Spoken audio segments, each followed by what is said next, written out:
Tip number 1. Do you have a lot of cables in your base? And do you really hate seeing them all over the place like this? There is a way to fix it. Press B on your keyboard and then press L on your keyboard. And there you go. All your cables will be gone. And they will still work. Tip number 2. Every week on Sunday, you will be able to do territory purification. You place these cortexes into your vessel right here and you are able to get a lot of Starchrom every week. If you don't do it every week, you're gonna lose out on quite a lot of Starchrom. There's level 1 cortexes, level 2 cortex and level 3 cortexes as of this moment. So again, be sure to do those and get lots of Starchrom. When you are playing Once Human, you will come across these car racks. What you want to do is loot the trunks. In these trunks, you will always find portable mixed fuel. Now in Once Human, the fuel really goes down really fast if you use your motorcycle or your cars. It's even faster when you drive cars, so yeah, definitely loot as many of these car trunks as you can. You will need a lot of fuel, trust me. And also a little extra for you guys. I have a marker right here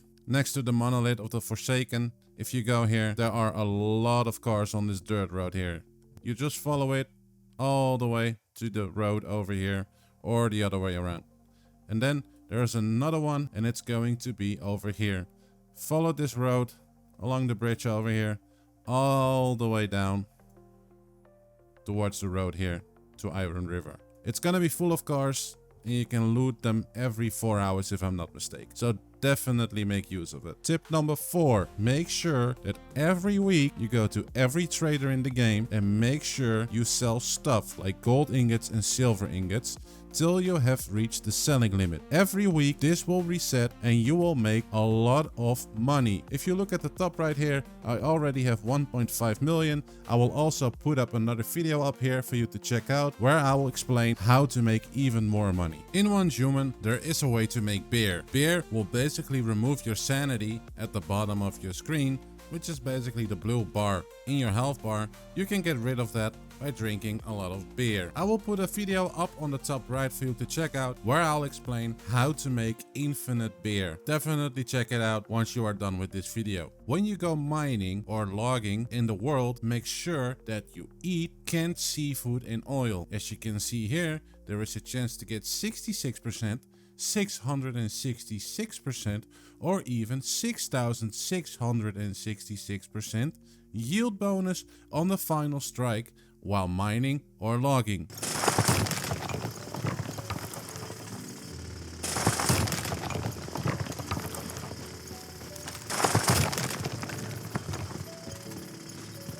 Be sure to loot these cabinets and drawers in every building that you see in the game. If you are lucky, sometimes you can find furniture blueprints and furniture that you can place inside your base. Alright, for the next tip I want to show you guys something really cool. For most of you that probably don't know about this, when you access your crate inside your base, there's actually a way to deposit all, merge items and organize your items inside your chest and even your inventory. If you want to merge your items and you for example see all these items in here and you want to drag and drop like this, you don't have to do that. Just press H on your keyboard and it will automatically stack up on all the items that are in here. Now if you want to just deposit all of your items because you don't really care about organizing everything, you can also press G on your keyboard. This will just put all the items in your chest as long as you have space. Now if you press T on your keyboard, it will organize everything in a nice way so you can basically find your items easier in your inventory and in your chest. Alright guys, when you play Once Human, I really recommend everyone to use an interactive map. With an interactive map, you will be able to find all the spawns of all the things you need to search for in the game. For example, morphic crates, mystical chest, treasure chest,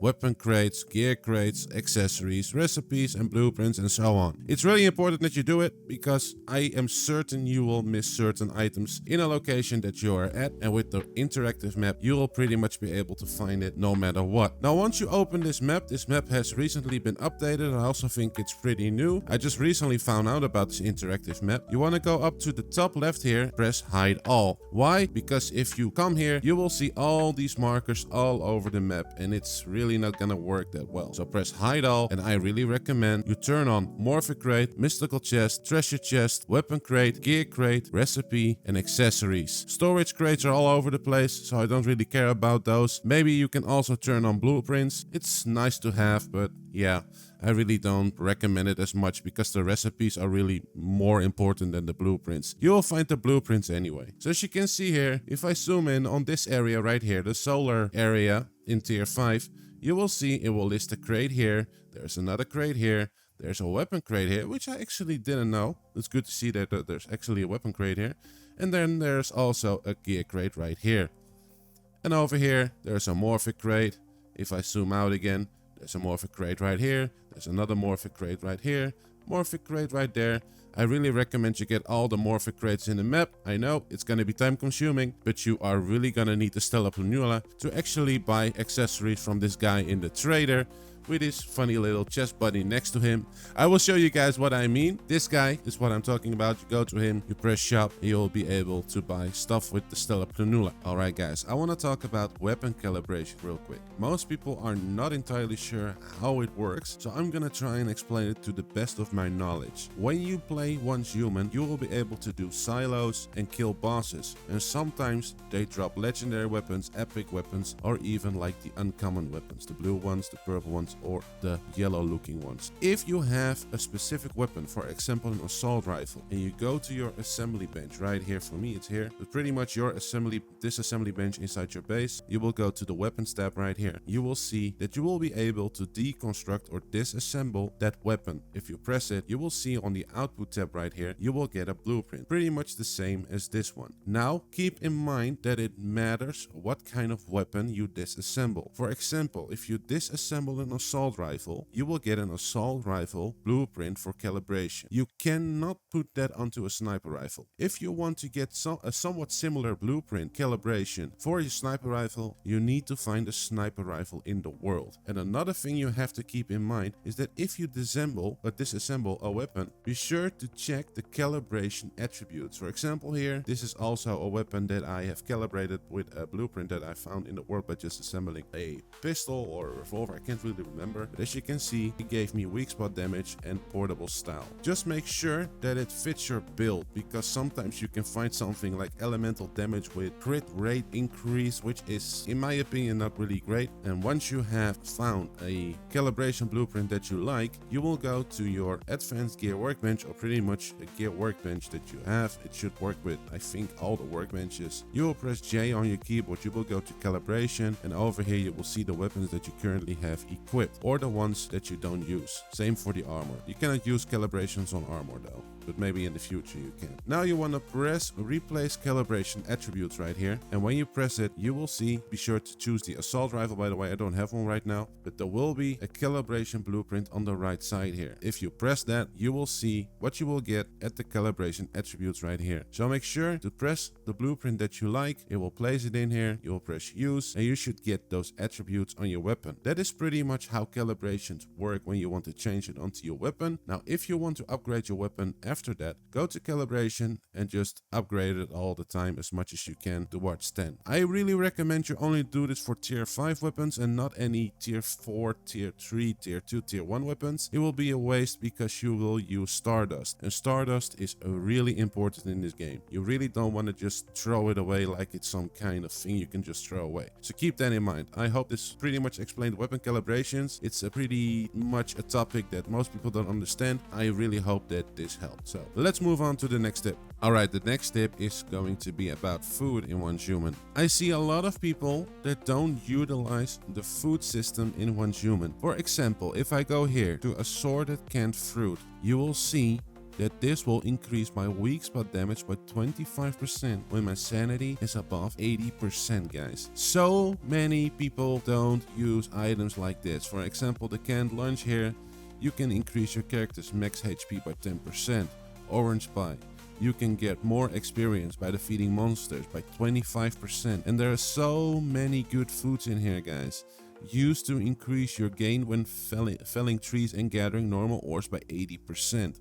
This one though, used to increase acid gain by 50% when defeating deviants. Guys, I cannot really say this enough. If you are doing a specific thing in Once Human, make sure to check out the food items. make the food item that will increase your yield, maybe let you do more damage against bosses or normal enemies, depends what you like. But please guys, make sure to use food in this game. It's overpowered. Alright, next tip. Alright, next up guys, I want to talk a little bit about farming. Every time when there is no seed in your planter box, I really recommend that you place seeds in there, even if it's just an item that you don't use. Why? Because these grow over time. I myself, I am really not that great with keeping up with these, but trust me, if you have seeds, for example, there are really good seeds like the tomato seed right here. You can use these vegetables to create certain food items that will make your progress in One Human a lot easier. So yeah guys, definitely utilize planting seeds as much as you can, because these will grow over time. And also, I want to show you guys real quick how to get fertilizer. If you go into your memetics over here, you go to the third tab on the right. Then on the right here, you will see planting and compost bin.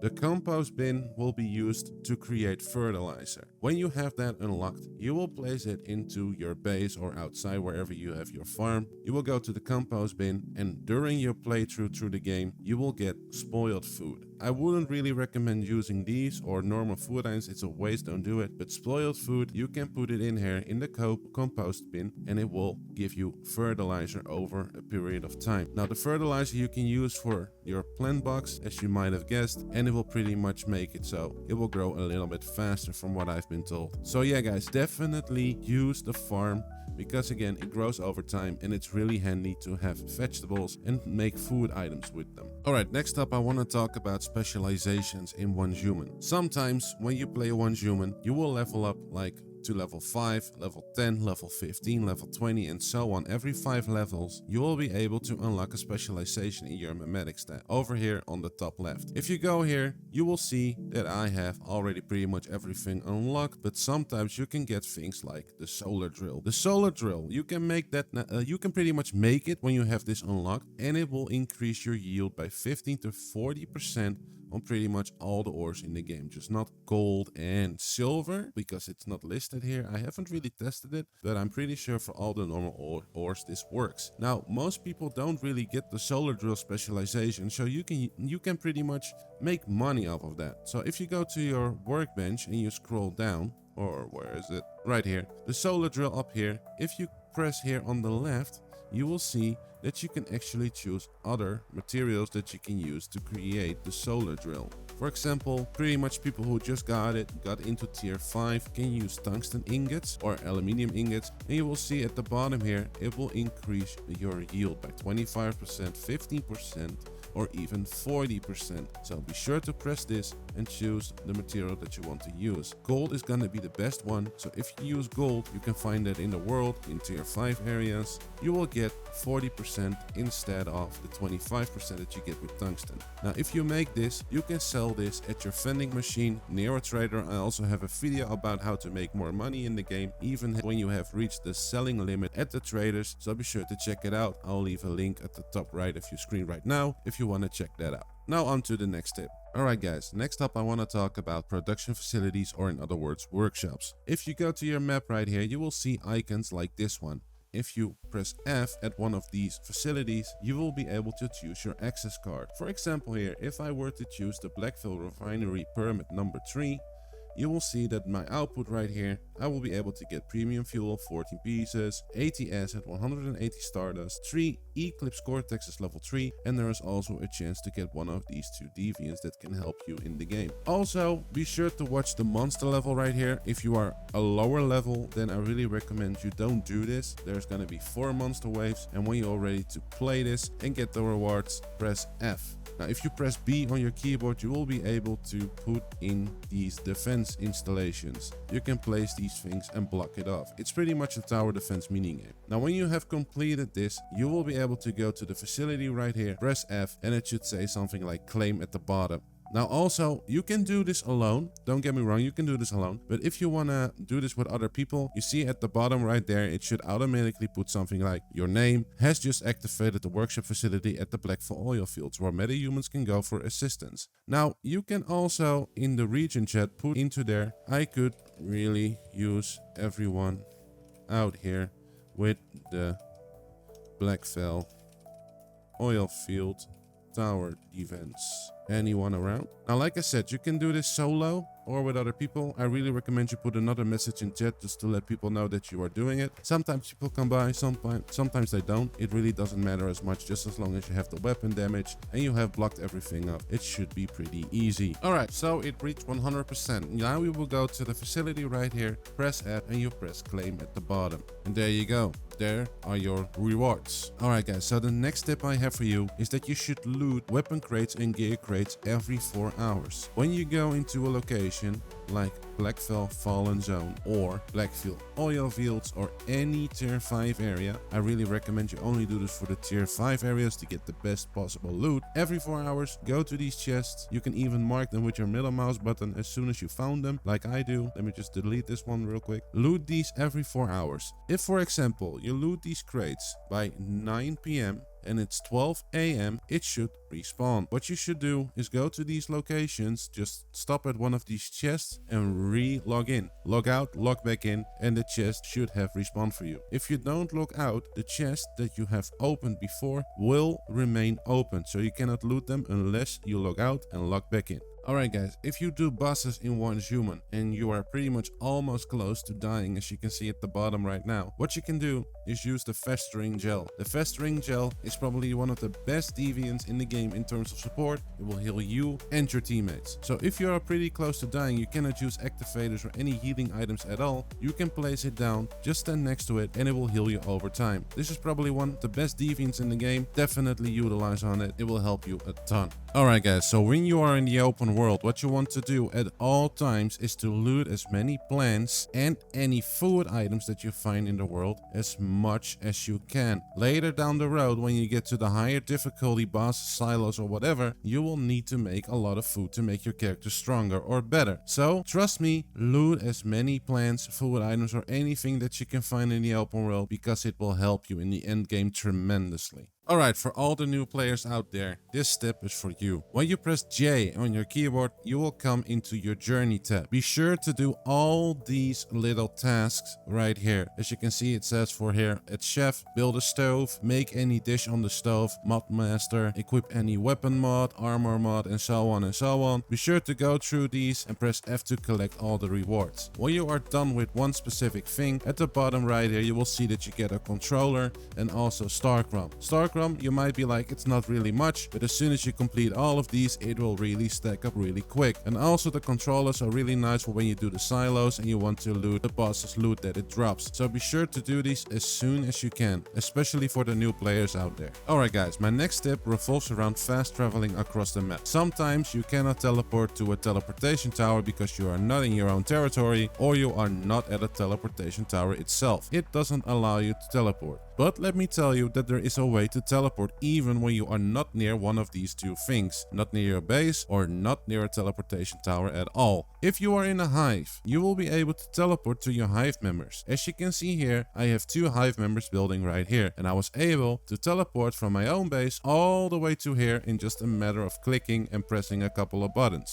But if I am here and I want to go back towards this area over here, you will see that I also have 2 members of my hive that are building over here. So if I just hover over it, it says teleport when I hold F. This will teleport me to this location. If I'm not mistaken, there is a cooldown time of around 5 or 10 minutes. Be sure to check it out when you want to teleport again, but keep in mind it's around 5 to 10 minutes once you have teleported there. That is one way to travel faster across the map without using teleportation towers. Alright guys, my last step for this video is to join world events. As you can see here, there is a new event going on right here. If you hover over it, you will be able to teleport there. If I teleport there, this event will start right away. Multiple people are probably gonna be there, and there are some juicy rewards to be gathered here if you complete this event. So be sure to do these events as much as you can for some really nice rewards. So guys, Could you leave a like on this video if it has helped you? It took me quite some time to make this video and I'd really appreciate it if you do. Do you have any tips you'd like to share as well? Or are you going to use any of these tips that I have listed in this video? Leave it down in the comments down below. Also subscribe to the channel to support me even more so I can keep creating these videos to help you all in one human. Check out this video next where I'll talk about how to get infinite amounts of beer. It'll surely help you get rid of that annoying sanity. Thanks again for watching and see you next time.